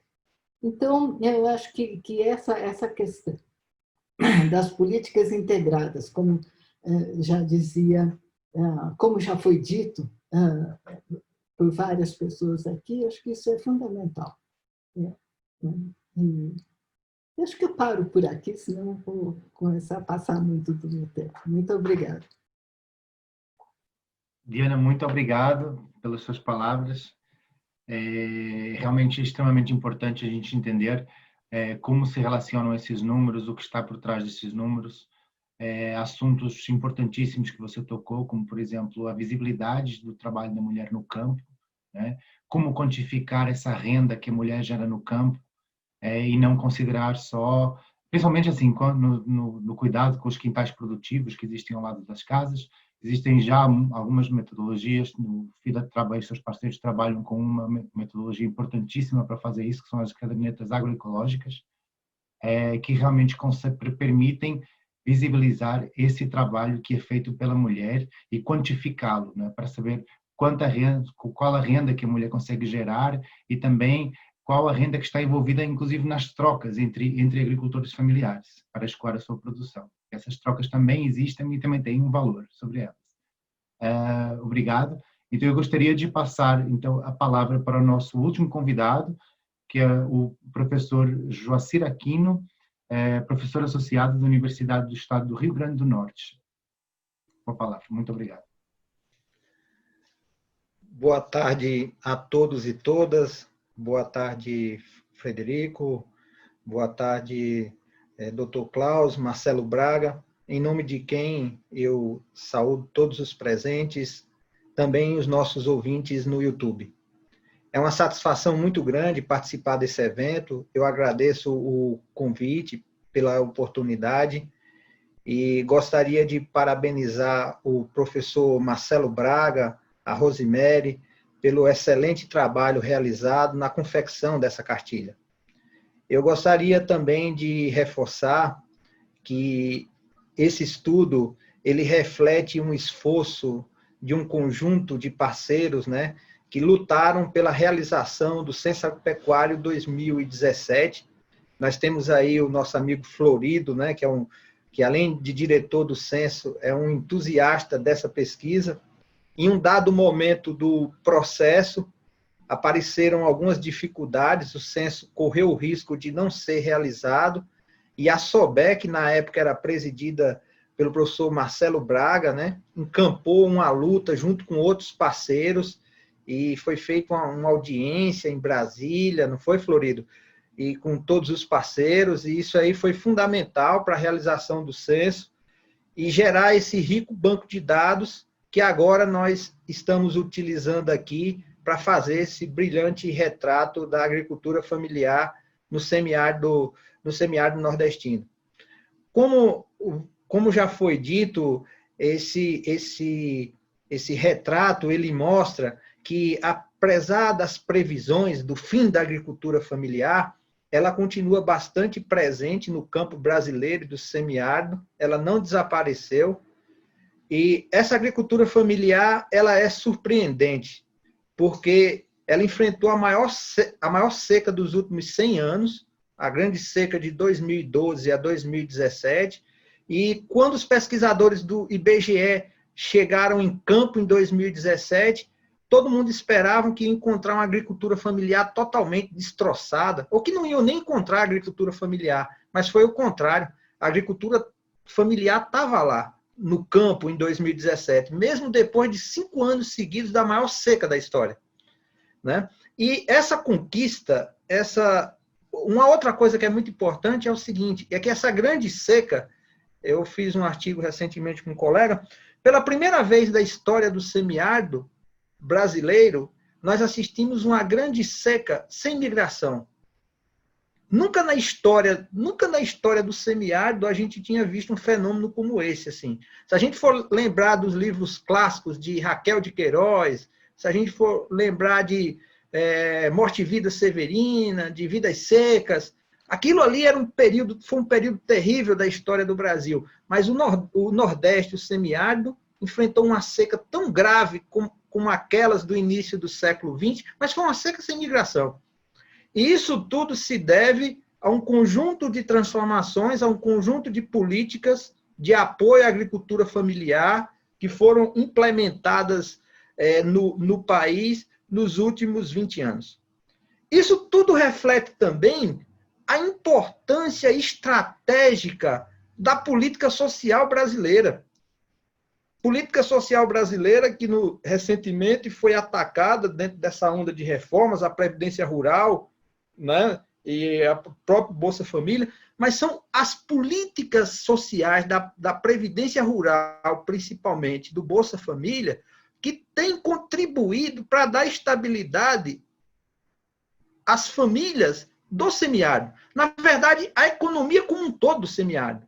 Isso que a doutora Diana acabou de falar sobre a composição das rendas, na verdade, a economia do Nordeste semiárido, ela depende das transferências.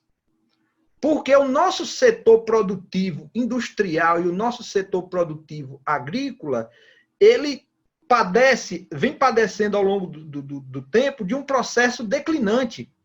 Então, o que tem sustentado, o que tem dado estabilidade são essas rendas das transferências que vão gerando dinamismo nas economias municipais e, consequentemente, fortalecendo a renda das famílias do campo.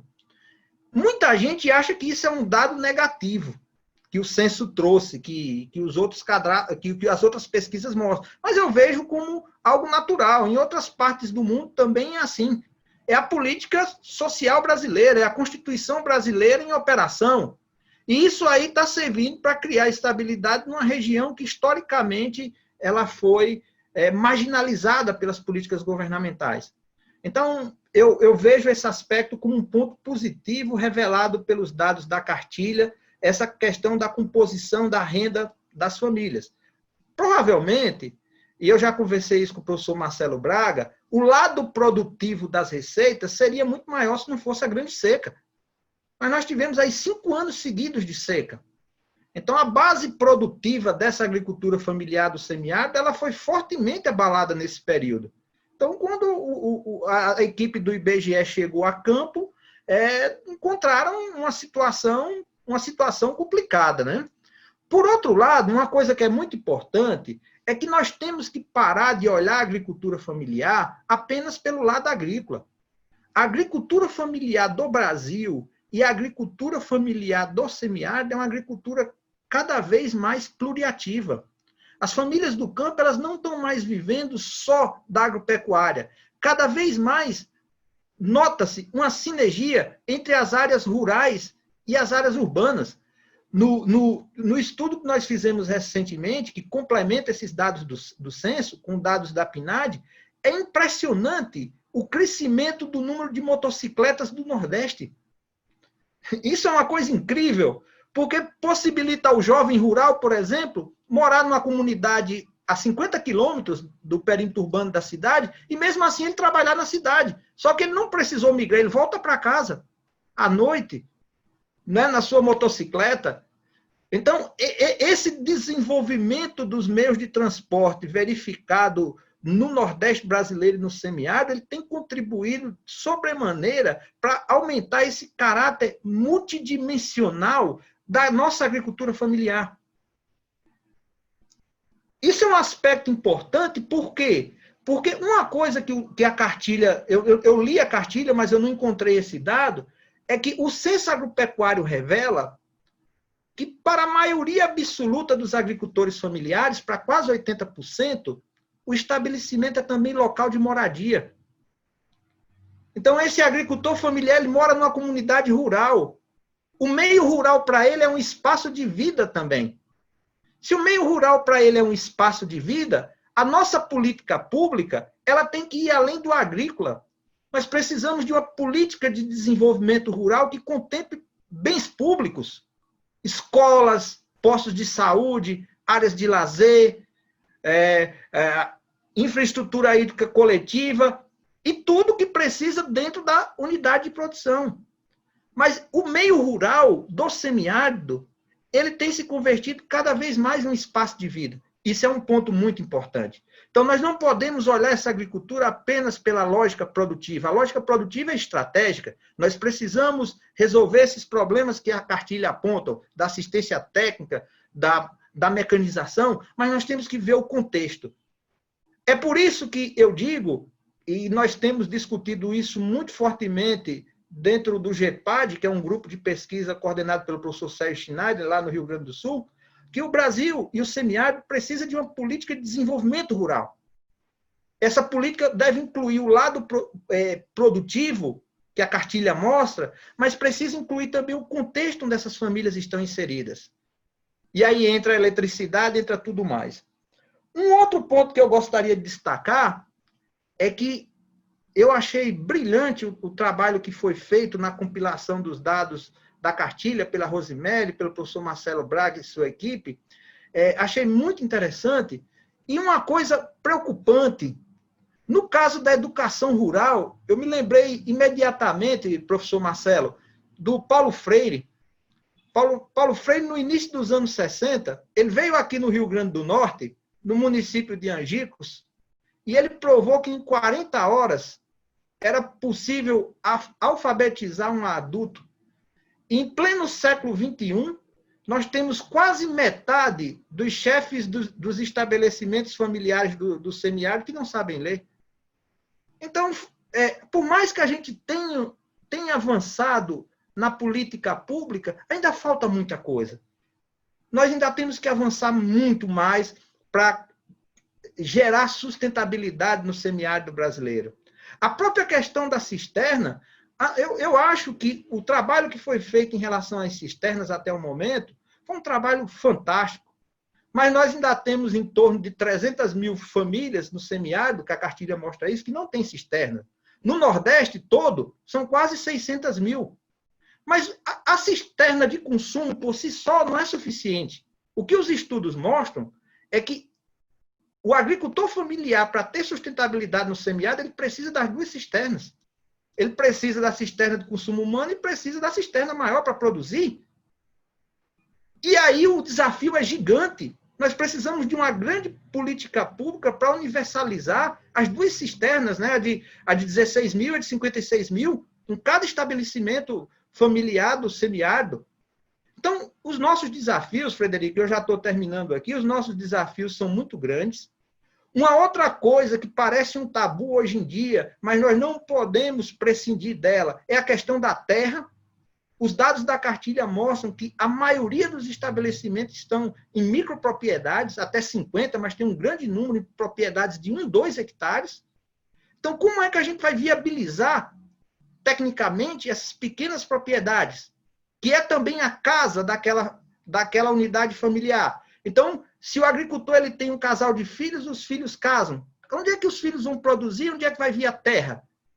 Então, essa questão da terra no semiárido, da reforma agrária, continua também sendo um tema extremamente atual no século XXI, que nós temos que avançar na discussão também. Ok? E para finalizar, eu gostaria de aproveitar o espaço. Eu acho que a cartilha foi muito bem sucedida nesse sentido didático, né, de expor os dados do censo. Imagino que o Florido está muito feliz de ver o trabalho dele, da equipe do IBGE, resultando em um estudo tão bem elaborado, tão bem trabalhado, ilustrado, né? Isso é muito bacana e toda a equipe realmente está de parabéns. E eu gostaria de aproveitar esse espaço para dizer que está para sair também, em breve, um número especial da Revista Econômica do Nordeste, que é a REN, que eu coordenei com as colegas do ETN, sobre a agricultura familiar do Nordeste. Então, nós não fizemos um enfoque do semiárido. Foi que nós fizemos. Nós convocamos pesquisadores de cada estado do Nordeste para escrever um artigo sobre a agricultura familiar no seu estado. E desse projeto, que foi abraçado pela equipe editorial da REN, que é a mais importante revista de economia do Nordeste, saiu uma coletânea de 11 artigos. Então, vai ter um artigo analítico sobre cada estado do Nordeste, tem um artigo sobre o Nordeste geral, e tem um artigo de contextualização muito interessante, elaborado pela professora Tânia Bacelar e o professor Arilson Favaretto, que essa publicação está para sair, e eu acredito, professor Marcelo, que ela vai se somar a esse esforço que vocês muito bem realizaram, né, de avançar nessa discussão. Eu gostaria de destacar também, e aproveitar esse momento para dizer que a revista Desenvolvimento e Meio Ambiente da Universidade Federal do Paraná está com um número especial para sair sobre o semiárido, também sobre a agricultura familiar no semiárido, coordenado pela professora Simone Rosendo e pelo Paulo Diniz, da Paraíba. Então, são um conjunto de esforços que, de certa forma, eles não são conflitivos, mas, pelo contrário, eles fortalecem essa iniciativa, essa rede que está interessada em gerar conhecimento para subsidiar as políticas públicas e subsidiar os movimentos sociais nesse grande projeto que todos nós temos, nessa grande missão, que é gerar sustentabilidade, tentar ajudar na sustentabilidade da agricultura familiar no semiárido, ok? Então, muito obrigado pela oportunidade. Prezados, nós já estamos, assim, muito depois do horário previsto, já estamos com mais de 40 minutos de atraso, então, tendo em vista que não recebemos nenhum questionamento para debate e reflexão, vamos proceder, então, com o encerramento do evento, se todos estiverem de acordo. Também, se precisarem, desejarem ainda fazer alguma comunicação, alguns dos convidados, fiquem à vontade.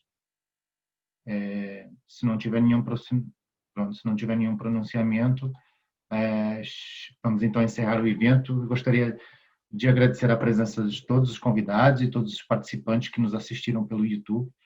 Pedir mais uma vez desculpa pelo atraso inicial que ocorreu devido a problemas técnicos de conexão com a internet. Infelizmente, foi algo que esteve fora do nosso controle e da nossa governança. Apesar desse atraso, tivemos a oportunidade de trocar ideias e visões sobre o desenvolvimento do semiárido, e resultou num evento interessantíssimo. E gostaríamos de contar com a presença de todos em futuros eventos do ACSAM. Iremos mantê-los informados sobre as novidades do projeto e os produtos de conhecimento que forem sendo lançados durante a implementação do mesmo. Para terminar, gostaria só de relembrar, para quem ainda não tem a cartilha, é possível fazer o download do documento no site do ACSAM, www.acsam.ufv.br. Muito obrigado e boa noite a todos.